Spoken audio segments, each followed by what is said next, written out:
कि question practice कहां से करें, जैसे नीट में आते हैं वैसे question practice.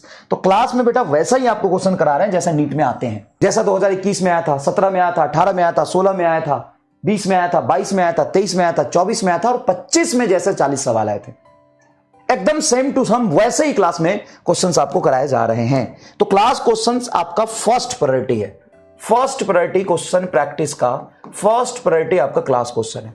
DPP mostly questions आपके लिए होते हैं स्पीड एंड एक्यूरेसी के लिए, तो थोड़े इजी सवाल है, तो आपको कितना आपने क्लास में पढ़ा है, कितना याद रह रहा है उसके लिए होता है। ये क्वेश्चन प्रैक्टिस के लिए इतना नहीं होता, ये स्पीड एंड एक्यूरेसी के लिए होता है कि आपने क्लास में जो पढ़ा है वो चीजें आपको याद है कि नहीं। क्वेश्चन प्रैक्टिस के लिए मॉड्यूल या मिस्टर फिजिक्स आप एक ले सकते हैं।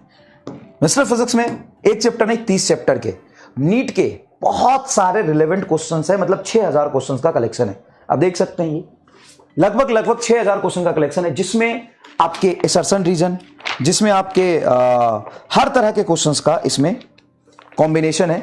नीट के पीवाईक्यू और जेई मेन के पीवाईक्यू भी इसमें इंक्लूडेड है, जेई मेन के पीवाईक्यू भी इसमें इंक्लूडेड है, फॉर्मेट चेंज करके डायरेक्ट भी है, तो आप क्वेश्चन प्रैक्टिस वहां से कर सकते हैं। उसके बाद संघर्ष असाइनमेंट में SC Verma different coaching institute के जो रैंकर्स बैच होते हैं, जो टॉपर्स बैच होते हैं, जो हाई लेवल के कंटेंट, हाई लेवल के क्वेश्चंस जो नीट में दिए जाते हैं, वो सारा संघर्ष असाइनमेंट में एससी वर्मा के लगभग 80% क्वेश्चंस क्लास में या मैं आपको संघर्ष असाइनमेंट में दे रहा हूं।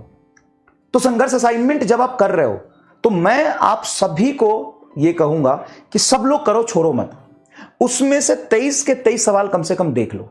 जब तुमने देख लिया 23 के 23 सवाल आपने देख लिया, 23 के 23 सवाल में से आपके 4 बने, कोई बात नहीं, 4 तो बनेंगे, 4 तो 100% बनेंगे, 8 भी बन सकते, 10 भी बन सकते, जितना बन गया उतना बहुत बढ़िया।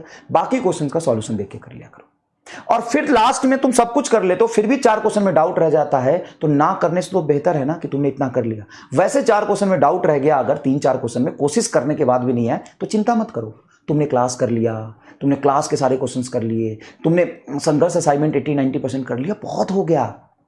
अरे क्वेश्चन होने को लो तो जे एडवांस के बहुत क्वेश्चन होते हैं, ओलंपियाड के बहुत क्वेश्चन होते हैं, Russian olympiad, Germany olympiad, American olympiad, सब तुम कर पाओगे क्या? तो क्या करना है ये भी तो इंपॉर्टेंट है ना।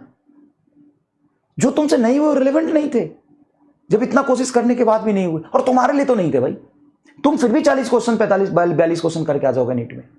आज पेपर टफ है 2025 का, 4 क्वेश्चन 5 क्वेश्चन फिजिक्स के एकदम आउट ऑफ द बॉक्स थे, तो AIR 1 उसी का है जो 4 क्वेश्चन नहीं किया है, AIR 100 उसी का है जो 4 क्वेश्चन नहीं किया है। तो मैं ये नहीं कह रहा हूं कि आपको क्वेश्चन नहीं करने, आप जाइए बायो पूरा करिए, केमिस्ट्री पूरा करिए, फिजिक्स 40 क्वेश्चन पूरा करिए, फिर समय बचा तो वो भी करिए, और उसके लिए संघर्ष असाइनमेंट की प्रैक्टिस कर रहे हैं आप।